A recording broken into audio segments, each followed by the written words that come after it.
Murder মিস্ট্রিতে তন্ত্রমন্ত্র, ভয়ঙ্কর কাণ্ড। সোনাম তন্ত্রমন্ত্রের সাধনা করত। রাজা রঘুবংশী তার স্বামী তার হত্যাকাণ্ডে উঠে আসছে ভয়ঙ্কর বিস্ফোরক সব তথ্য।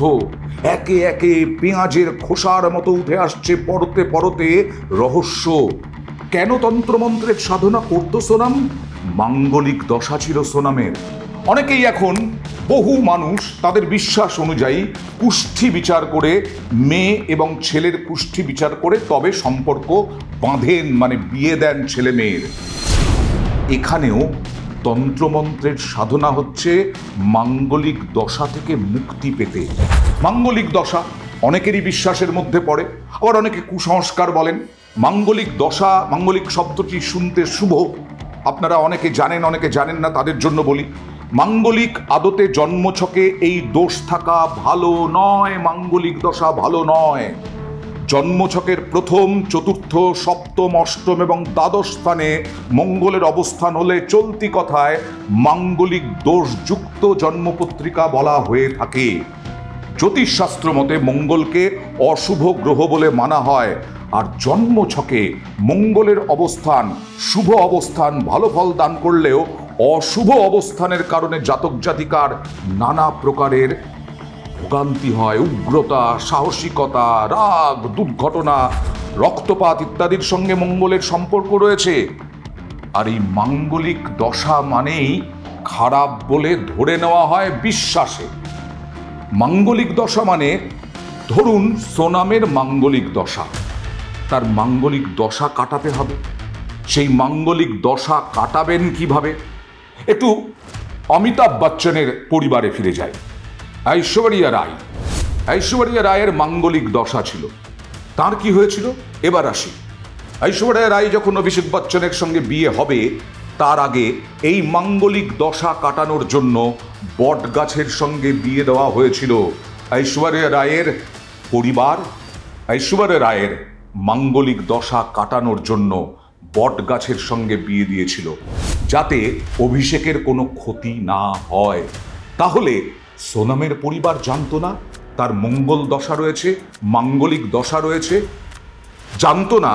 সে আর কাউকে নয়, স্বামীকে হত্যা করেই মাঙ্গলিক দশা কাটাতে চায়। তারা কেন মাঙ্গলিক দশা, যদি বিশ্বাস করে থাকেন তারা কেন মাঙ্গলিক দশা কাটাতে উদ্যোগ নিলেন না? এই প্রশ্ন তো থাকবেই। আর এখানেই সোনাম মাঙ্গলিক দশা কাটাতে চেয়েছিল রাজা রঘুবংশীকে হত্যা করে, তার নিজের স্বামীকে হত্যা করে। তাই তন্ত্র মন্ত্র সাধনা, জ্যোতিষীর কাছ থেকে পরামর্শ নিয়ে মাঙ্গলিক দশা কাটাতে এই সোনামের বিশ্বাস ছিল, প্রথম বিয়েটা করে রাজা রঘুবংশীকে মেরে মাঙ্গলিক দশা কাটিয়ে দিতে পারে, তাহলে রাজকুশোয়া যে তার প্রেমিক, তার কোনো ক্ষতি হবে না। আসলে মাঙ্গলিক দশা থাকলে তার বিপরীতে যিনি, তার দুর্ঘটনা, তার ক্ষতি, সে আর্থিক হতে পারে, শারীরিক হতে পারে, মানসিক হতে পারে, এরকম নাকি হয়, ক্ষতি হয়। তাই সোনাম চেয়েছিল রাজকুশোয়ার যেন ক্ষতি না হয় তার মাঙ্গলিক দশা থেকে, অর্থাৎ সোনামের মাঙ্গলিক দশার জন্য তার প্রেমিকের যেন ক্ষতি না হয়। তাই বাড়ির আপত্তিতে রাজকুশোয়ার সঙ্গে বিয়ে করল না, এবং সোনাম রাজা রঘুবংশীকেই বিয়ে করল। তার মূল উদ্দেশ্য মাথায় প্রথম থেকেই ছিল, মাঙ্গলিক দশা কাটাতে রাজাকে মারতে হবে, এবং তাহলে প্রেমিককে বিয়ে করতে শুধু বাবা রাজি হবেন না, মঙ্গলও রাজি হয়ে যাবে, মাঙ্গলিক দশা কেটে যাবে, রাজের কোনো ক্ষতি হবে না। ভাবতে পারেন। मंगलिक चक्कर भी थी कि एक को मरवा दूंगी तो मेरे को भी दोस्त हट जाएगा, तो मेरा जो प्रेम उससे शादी कर लूँगी। पॉइंट पे पॉइंट बात वाली अंदर आदमी से देखता ना ये तो। फिर अपन व्यवस्था बात को फ़ोन लगाते भाई हमारा लड़का भी मंगल है, लड़की वाले कहते हमारी लड़की मंगली है, फिर हम देखने आ सकते हैं? तो अपन बोला हाँ ठीक है आओ, हम आपका घर देख लेंगे। फिर आगे आके शादी ब्याह बात चलती है। मुझे क्या होना था कि शादी ऐसी होगी सर मेरे बच्चे हमेशा के लिए चला जाए।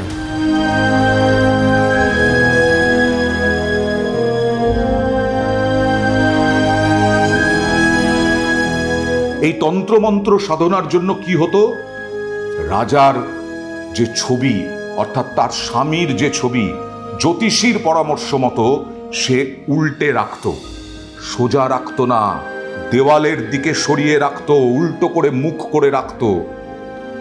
ভাবতে পারছেন এই মঙ্গলের রাশি পরিবর্তন বয়ে আনতে পারে বিপর্যয়, শনির রাতে ঘর বদলায় লাল গ্রহ, সেই কারণে এই সব করতো। আচ্ছা, এই যে তন্ত্রমন্ত্র করত, এই যে মাঙ্গলিক দশা ছিল সোনামের, তার পরিবার জানতো না এটা সম্ভব? তার মানে রাজা রঘুবংশীকে ওপর দিয়ে যে মাঙ্গলিক দশা কাটাতে চায়, রাজা রঘুবংশীকে যে হত্যা করা হবে, তার পরিবার অনেকেই জানতো, অনেকেই এ ব্যাপারে অবগত ছিল। इनके ज्योतिष ने कहा है कि तांत्रिक क्रिया करिए, राजा के टाइम पे राजा की फोटो उल्टी क्यों नहीं टांगी? उसकी फोटो उल्टी टांग राजा भी जिंदा बचता है, खुद की बेटे के लिए जिंदा रखने के लिए उल्टी फोटो टांग के बचा लिया उसको। तो इसमें तो तांत्रिक क्रिया और ज्योतिष क्रिया जो करते हैं वो भी आई है साथ में। तो सब बात धीरे धीरे सामने आ ही रही है कि क्या मास्टरमाइंड लोग हैं।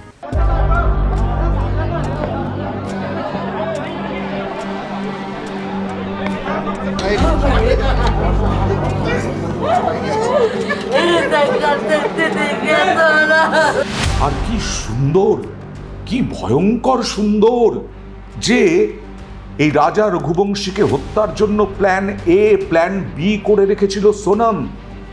প্ল্যান এ হচ্ছে রাজ কুশওয়া, তার বন্ধু এবং সুপারি কিলার, তাদেরকে নিয়োগ করেছিল, তারা খুন করে খাদে ফেলে দেবে রাজা রঘুবংশীকে, সামনে দাঁড়িয়ে সোনাম খুন করাবে। আর প্ল্যান বি কি ছিল? সোনমের কি কোনো বিবেক ছিল, কোনো মন ছিল? সোনমের একটাই মন, নারকীয় মন, হত্যাকারীর মন। আরেকটা প্ল্যান কি ছিল? শুনলে আটকে উঠবেন। মোবাইল ধরে থাকতে হবে রাজাকে, তার স্বামীকে, সেলফি তুলবে। হ্যাঁ, নয়া দম্পতি গিয়েছে হানিমুনে, সেলফি তুলবে। সেই সেলফি যখন তুলবে রাজা রঘুবংশী, সেই সময় ব্যস্ত থাকবে মোবাইল নিয়ে রাজা অর্থাৎ সোনামের স্বামী। সোনাম সেই সময় তাকে ধাক্কা দিয়ে খাদে ফেলে দেবে, একদম খাদের ধারে নিয়ে গিয়ে এই সেলফি তোলার ছক ছিল এই সোনামের। প্ল্যান বি আর করতে হয়নি, কারণ প্ল্যান এই খেটে গেছে। প্ল্যান এ কি? বললাম যে সোনামের সামনেই খুন হবে রাজা রঘুবংশী।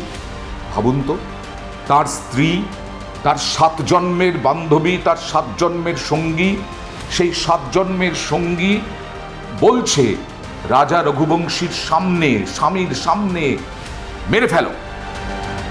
অর্থাৎ এই যে 3 জন 4 জন যারা সুপারি কিলার, তারা বলছে, তাদেরকে বলছে, স্বামীকে সামনে বলছে মেরে ফেলো।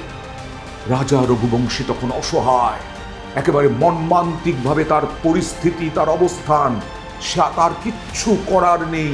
যাকে অন্তর থেকে বিশ্বাস করেছিল সে বলছে মেরে ফেলো সুপারি কিলারদের। এইভাবেই রাজা রঘুবংশীকে হত্যা করা হলো, খুন করা হলো, এবং সেই সোনামকে আজকে শিলংয়ে নিয়ে গিয়ে পুনর্নির্মাণ করা হলো। আর এই যে রাজ কুশওয়া, আরও একটা তথ্য দিয়ে, এতক্ষণ বিস্ফোরক সব তথ্য দিলাম। রাজ কুশওয়া সোনামের দাদার কারখানায় কাজ করত। সেই সোনামের দাদা আজকে দাবি করেছেন, গিয়ে নিজের মন থেকে বলেছেন, বিবেক থেকে বলেছেন কিনা জানি না, কিন্তু এটা বলেছেন রাজা রঘুবংশীর মাকে জড়িয়ে ধরে তিনি বলেছেন সোনামের যদি এরকম ঘটনা ঘটে থাকে, সোনাম যদি খুন করে থাকে, তাহলে তার ফাঁসি হোক এবং সোনামের সঙ্গে তার পরিবার কোনো রকম সম্পর্ক রাখবে না। मैंने माफी तो मांग ली है, मगर इस परिवार ने एक बेटा खोया है और जो मैंने लड़की दी थी उस लड़की की जगह पे मैं इस परिवार का हिस्सा हूँ, उससे रिश्ता हमने तोड़ दिया है और इस परिवार का हिस्सा मैं हूँ और आज से सभी चीजें मैं करूँगा उसके खिलाफ, क्योंकि राजा मेरा बहुत प्रिय था। सोनम दोषी है तो उसको है ना डायरेक्टली फांसी पे चढ़ा दिया जाए। राज और उनके बीच में कहीं अफेयर था जो कि बिना इतना बड़ा 24 घंटे दीदी बोलता था, राखी बांधते थे ये 3 साल से, और मेरे खुद घर में हम दोनों साथ में बैठ के राखी बनवाई। ये पलटने में ऐसा कोई नहीं है, मैं सत्य के साथ हूँ और इस केस में वकील मेरी तरफ से रहेगा, इस परिवार की तरफ से रहेगा। सोनम गुनहगार है।